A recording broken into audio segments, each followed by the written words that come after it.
थे case gold medal ॾिनो वियो। वधीक तफ़सील ॾिसूं था मोहम्मद हुसैन गोपांग जी रिपोर्ट में। जी नाज़रीन, असीं वक्त मौजूद आहियूं तलहार शहर के वार्ड नंबर 3 ख्वाजा कॉलोनी में। हिते एक होनहार होशियार शागिर्द सरोज सिकंदर ख्वाजा जैं ज़िले बदीन में पढ़ाई में कराची हिकिड़ी यूनिवर्सिटी में फर्स्ट पोजीशन खई है। ॾाढी ख़ुशी जहिड़ी ॻाल्हि आहे। अॼु इहा ख़ुशी शेयर करण असीं हिननि वटि आयासीं। असीं हिन खां पुछा करियूं त हिन पंहिंजी पढ़ाई कीअं मुकमल कई, एॾो वॾो एज़ाज़ तव्हां असांजे ज़िले खे ॾिनो आहे। ख़ुशी जहिड़ी ॻाल्हि आहे। अचो त सरोज सिकंदर सां ॻाल्हायूं त हू पंहिंजी ख़ुशी असां सां शेयर कीअं थी करे ऐं हुनजे वालिदनि सां बि ॻाल्हायूं त हूअ असां सां सरोज सिकंदर जी ख़ुशी असां सां कीअं शेयर था कनि। आऊं स्कॉलरशिप ते पढ़ी आहियां कराची जी यूनिवर्सिटी IOBM में ऐं मूं फर्स्ट पोजीशन हासिल कई 3.67 CGPA आहे मुंहिंजी 4 मां ऐं आऊं ॾाढी ख़ुशि आहियां इन ॻाल्हि ते ऐं मूंखे गोल्ड मेडल बि मिलियो आहे। मुंहिंजी वालिदैन मुंहिंजी इलाही सपोर्ट कई ऐं आऊं हॉस्टल में रहंदी हुअसि। ज़ाहिर सी ॻाल्हि आहे मूंखे इलाही सारियूं मुश्किलातूं पेश आयूं, लेकिन मूंखे मुंहिंजे वालिदैन जो इलाही वॾो किरदारु आहे, छोकी उन्हनि जी सपोर्ट जे बग़ैर कुझु बि कोन हुओ। उन्हनि जूं दुआऊं, मुंहिंजे वॾनि जूं दुआऊं, मुंहिंजो ॾाॾा, मुंहिंजो नाना, मुंहिंजी नानी, सभिनीनि जूं दुआऊं मुंहिंजी इलाही कमु आयूं आहिनि। उहे बि ॾाढा ख़ुशि आहिनि, सभु ख़ुशि आहिनि, मुंहिंजे घर वारा सभु ख़ुशि आहिनि, मुंहिंजा दोस्त सभु ख़ुशि आहिनि, इलाही ख़ुशि आहिनि सभु।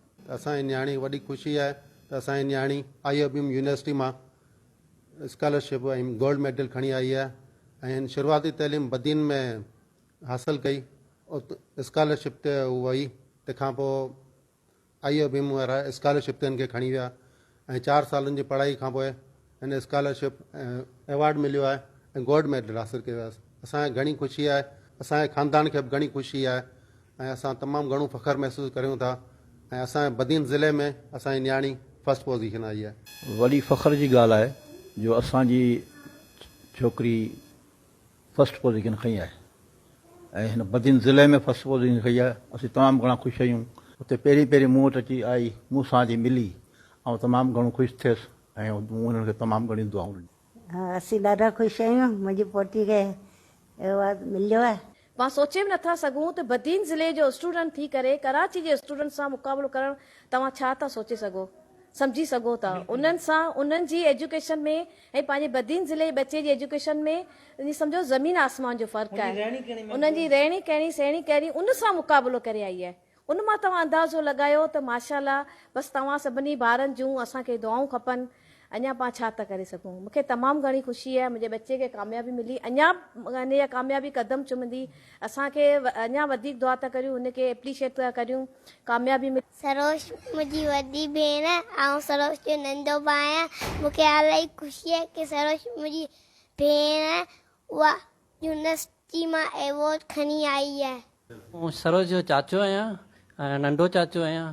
असांखे ॾाढी ख़ुशी थी आहे जो असांजी न्याणी बदीन ज़िले मंझि पहिरें नंबर ते पोजीशन हासिल कई आहे, गोल्ड मेडल मिलियो आहे।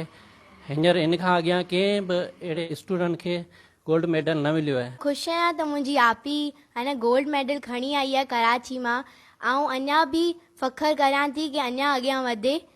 असांखे त घणी ख़ुशी थी आहे ऐं असांजे ख़ानदान खे त पहिरीं खां यकीन हो त असांजी भेण गोल्ड मेडल खणी ईंदी ऐं असांजे लाइ ॾाढी फ़ख़्र जी ॻाल्हि आहे त हुनखे गोल्ड मेडल मिलियो। इलाही माण्हू अचनि था मुबारकियूं ॾियण ऐं इहा ॾाढी ख़ुशी जी ॻाल्हि आहे, बल्कि सॼे ज़िले लाइ ख़ुशी जी ॻाल्हि। जाम ख़ुशि आहियां त मुंहिंजी ख़ानदान मां हिकिड़ी जेकी मुंहिंजी आपी आहे उन गोल्ड मेडल खयो आहे ऐं मुंहिंजे आपी जेकी आहे मुंहिंजी आंटी धीउ आहे ऐं इहा असां स्कूल में बि सेलिब्रेट कयो हो। जाम ख़ुशि थिया आहियूं, असांजी ख़ुशख़बरी पंहिंजी फ्रेंड्स सां शेयर पिया करियूं। ऐं सरोज आपी मुंहिंजी वॾी भेण जहिड़ी आहे ऐं मूंखे इलाही ख़ुशी थिए पई त सरोज आपी खे गोल्ड मेडल मिलियो आहे। पूरे बदीन मां सिर्फ़ु मुंहिंजी आपी खे गोल्ड मेडल। सरोज सिकंदर ख्वाजा जी वालिदैन KTN न्यूज़ सां ॻाल्हाईंदे इहो बि चयो त असांजे लाइ वॾी एज़ाज़ जी ॻाल्हि आहे त असांजे ॾूरां इलाइक़े तलहार जी हिकु न्याणी हिकिड़ो वॾो एज़ाज़ असांजे ज़िले खे ॾिनो आहे।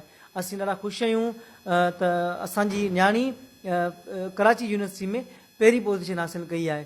हिननि KTN न्यूज़ सां ॻाल्हाईंदे इहो बि चयो त KTN न्यूज़ वारनि जी महिरबानी जेके असांजी ख़ुशी में शामिलु थिया, असां सां अची पंहिंजी ख़ुशी शेयर कयूं।